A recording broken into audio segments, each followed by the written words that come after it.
So the reason I'm doing this project is because a buddy gave me that scope. It's a 1:6 low power variable optic, and I thought it needed a DMR to go on top of.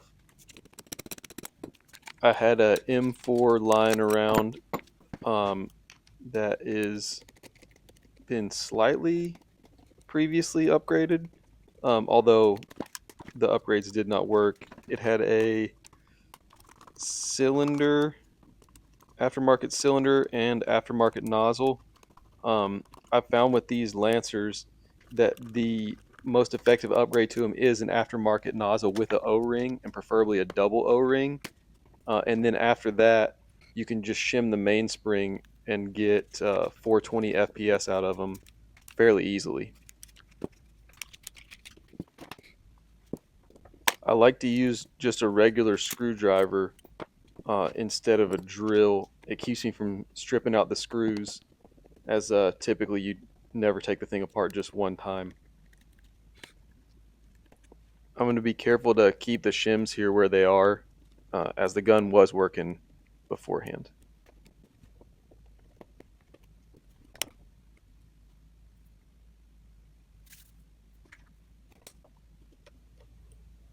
I've found with the Gen 2 Lancers, specifically with the ones with the 363 millimeter barrel, that the only modification that is needed to hit our local field limit, which is 420 FPS, is to swap out for an aftermarket nozzle. This one I got in a rush, ordered it from Amazon, and it was only a single O-ring, which was kind of a bummer, but they work just fine.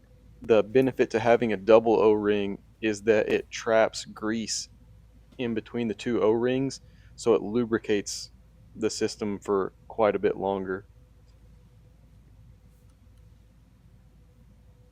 I do like to get the old grease out of it because it feels more like a packing grease to keep the thing from rusting or corroding, as opposed to a real lubricant. So I'm switching back and forth here between super lube silicone and just plumber's silicone grease, depending on which part needs what.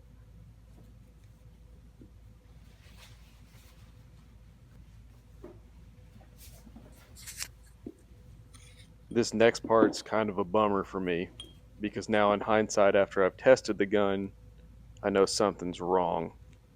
I should have noticed something's wrong right here when I grease the O-ring twice to get it to work, but I didn't. So I put it back together. Everything went together well, but when I went to test fire it, which we'll see here later, the FPS was all over the place and low, lower than I would have expected. This is an aftermarket stainless cylinder that does not originally come in the gun. Luckily for me, I happen to have an extra original cylinder for a Lancer that I will be trying in the future. But this part, watching back now, just ugh.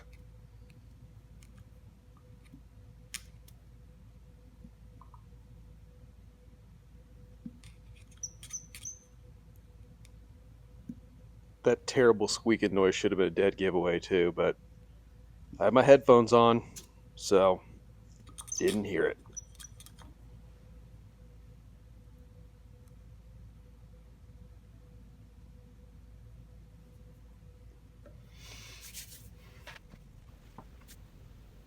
So the next thing we're going to see is just a normal reassembly process. Everything went together wonderfully.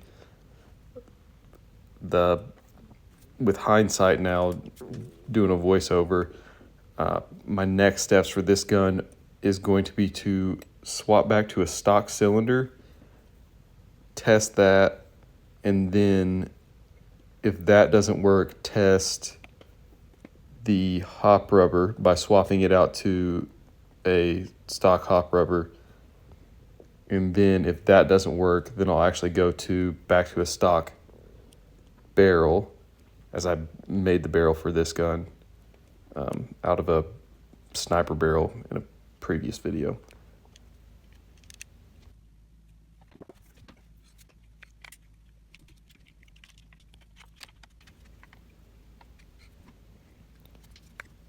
Coming up now, I'm going to show how I like to assemble the hop and rubber and barrel assembly all together. The first thing I like to do is to wrap the hop rubber with Teflon tape right at the end where it overlaps between the hop rubber and the barrel. I do 2 wraps, actually just shy of 2 wraps. That is probably just for good luck, although, well, done it a couple times, so with more and less. This has actually prevented, I had a jam in another gun, and when the air flowed around the BB, it went around the barrel as well and canted the hop rubber off to the side. So whereas I've had jams in other guns that have done this way and they haven't had that issue. So also I feel like you're just ensuring there's an air seal. But after we wrap it twice with some Teflon tape, make sure it's nice and smooth, I'm going to slide the barrel spacer on. The next step, going to lube the hop rubber and the Teflon tape so that the installation of the hop unit doesn't cause anything to twist, that everything stays very nicely in place. And then I'm going to gently slide the hop unit on without trying not to, again, twist or get anything out of alignment too much.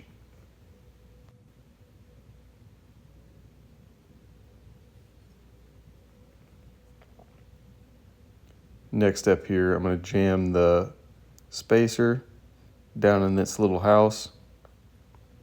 And then on top of the tape, the other thing I really like to do is I like to take those tiny little barrel stabilizer O-rings that typically go on the end of the barrel in a little slot. I'm going to take one of those, slide it down over the barrel, and jam it in gently. I'm going to install it on top of the barrel washer, for lack of a better word, down there in the hop unit so it can't move around at all. It's going to keep that thing in place. Those little brass washers, they do tend to work out on some, depending on what the hop unit is. And typically these Lancers come with a red hop unit, and this one's black. I'm also just now noticing that. The fact that the C-clip is red, that's because I shot the black one across the room, couldn't be bothered to go find it, so I just grabbed a red one and clipped it in place. It worked just fine. Now we're going to visually inspect and make sure that the back of the hop rubber does not impede a BB flowing straight down through the loading gate. At that point, I'm just using regular gun words. I'm not sure what this one's called. You can run into a situation where a BB hits the back of the hop rubber and causes stoppages. What I'm doing here is I'm actually going to put some grease on the hop arm and essentially temporarily glue the hop up nub to it so that it doesn't fall off while I'm trying to put it in place. This makes this next step super easy. So install the hop arm with the rubber temporarily glued to it with silicone grease, glued in quotations, and then put the pin in. I put the pin in so the head is on the opposite side of the ejection port. Never had one back out, but it's just for safe measure. In case it ever did back out, it would still be retained inside of the gun as much as possible, as opposed to on the ejection port side where it could fall out. That's probably just for good luck. It's probably going to fall out either way, but they don't. So this last step is just me checking to make sure that the hop rubber stayed in alignment, that I like what's protruding through the hop window, that it's nice and straight, that it looks like it's going to contact the barrel or contact the BB flat.